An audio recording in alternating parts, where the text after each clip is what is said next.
Al diseve Pasolini, che c'ence il cine, c'ence scrivi, i sare splasù diventà un bravo giuiador di ballon. La passione dal ballon che lo accompagnà tutte le vite e è stata al centro di una grande mostre alle Gallerie Henri Bertoia a Pordenone, curate di Piero Colussi. Il titolo, La solitudine de alle diestre, Pier Paolo Pasolini e il ballon. C'è molto sis al vignoto in tal chiave di dedicare une mostre a rappuar di Pasolini col ballon. Per Pasolini il ballon è stata una delle sue grandi passioni. Non duccio a San di questa roba, per cui mi sembrava che stando al centenari di voler dedicare a una roba un po' manco conosciuta, cioè questa passione che l'ha accompagnato praticamente per tutta la vita. E quando dice per tutta la vita, fino al giorno in cui è morto. Se pensi che lui è morto a un campo di ballon all'idroscalo di Ostia. In esposizione 120 fotografie, scritti, gadget. Tutti materiali in larghe parti mai pubblicati o svio di anni sun. Per scuviergi, in talando al centenario de nascite, il sportivo Pasolini, che al diseve. Da spo de letterature e l'eros, per me, il football è un dei più grandi plaisers. L'amor per il ballon è stato coltivato a Bologna, la città dove calena sud, di tifosi e di praticanti. I gioiadors de squadre rosse e blu e sono stati anche protagonisti di qualche scene dal suo comizi d'amore. La sua storia col ballon attacca quando lei praticamente è un giovanotto, al liceo a Bologna, al Galvani, e aveva a giocare con i suoi compagni dai campi dai prati di Caprara, che è un prato dalla periferia di Bologna, adesso lì all'ospedale maggiore. E dopo sempre alla giocata a ballon, a Casarsa quando andava in vacanza di estate con sua madre e con la sua famiglia, e dopo dai campetti dagli Borgatis di Roma quando si trasferisse con sua madre a Roma. Quali sono gli elementi più particolari delle mostre? Innanzitutto io dico questo colore rosso-blu, sempre, per sé. Pasolini era un gran tifoso dal Bologna. In quegli anni lì, alla fine degli anni 30, il Bologna è la squadra più forte in Italia e aveva giocatori straordinari che saranno anche campioni del mondo dal 30 volte. E Pasolini era ammirato da Amedeo Biavati, l'inventore del passo doppio, e lui stesso per tutta la vita al fare questa finta per sbilanciare l'avversario, non sempre riuscendo a pleni, insomma. O gioiavi anche sì e tori su un daur che altre 300 fermami, alle diestre, da che volte. Durante i sosferis dei stata a chiasarse, il paese de mari, mettin su la maglia de società locali. Si trovava in tal vecchio campo sportivo, dove la stazione di Casarsa, che è stato il campo sportivo della SAS fino a non tantissimi anni fa, fin quando hanno fatto l'impianto nuovo.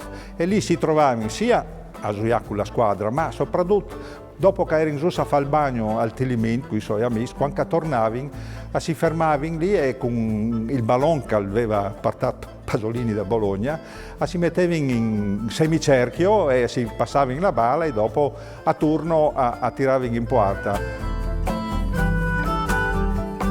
Il piccolo Pierpaolo, insieme all'ami Federico De Rocco, aveva pitturato i murs de so chiamare cui colori de squadre dal cuore. Hai proprio le stanze cui colors dal suo Bologna, hai le stanze che all'interno di Chiese Museo che viene inaugurato il 5 di marzo in occasione del centenario, ma che era così ormai già di tanti anni, hai le stanze che vi volute omaggiare proprio per passione dal calcio di Pierpaolo. E in queste stanze hai le sue scrivanie, ma soprattutto hai un ricordo attraverso le fotografie di quando Pierpaolo al giuave chi a Chiasarces, col San Juan e col Chiasarces, oltre a Pierpaolo quando dopo alla mettuto su i colors blu e rose dal Bologna. Pasolini e il ballon a Chiasarse.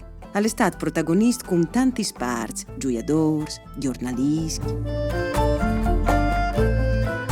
Ma lui è stato giocatore, ha fatto il campionato dalla GIL dagli anni 40, soprattutto al 41 con il Casarsa. Finita la guerra, il Casarsa, che prima si chiamava Casarsa Football Club, al cambia nome, diventa società artistico-sportiva e Pasolini è uno dei fondatori di questa società, le cui riunioni si svolgevano alla sede dell'Accademiuta che aveva costruito suo pari dopo la guerra. Ma è stato anche uno dei promotori dalla nascita dalla San Giovannese, dalla squadra della frazione di Casarsa a San Juan, insomma. Per cui è stato un animatore sociale, possiamo dire così, in quei anni in cui lui aveva vissuto a Casarsa e in Friuli. Al Ciappa la tessera dal Friuli sportivo e come corrispondente al farà di cronache dagli partidis. Andè una che viene in chi mostra che parla di questa sconfitta dallo Zoppola col Casarsa di 5-1, insomma, e il suo stile è poco giornalistico. Le avventure scorrono da ora une bale e sono là disindenant a Rome, prime dai chiams di Borgade e da spo con le squadre di attori e chiantanza, fondate di lui a metà dagli anni 60, insieme a Ninetto Davoli e Franco Citti. In che selezione Pasolini ha portato per tanto tempo al braccio le fasce di capitani, movendo ogni appuntamento in tai dis des partidis, addirittura le riprese di un film. Per fin, quando è morto dal suo funerale, sopra la sua bara era una maglia di ballon, numero 11, la maglia della Roma che aveva mettuto il suo amico Ninetto Davoli, pensando che gli avrebbe fatto piacere, insomma, il suo ultimo viaggio insieme a una maglia di ballon.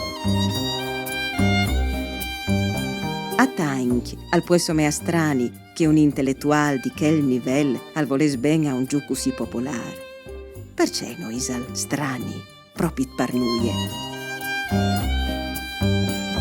Questo è un pregiudizio, il fatto che gli intellettuali sono appassionati di ballon. Lui con Paolo Volponi, con Sereni, si scambiavano sempre i pronostici dai partiti, si ciappavano in giro se l'Inter perdeva o se la Roma perdeva, insomma.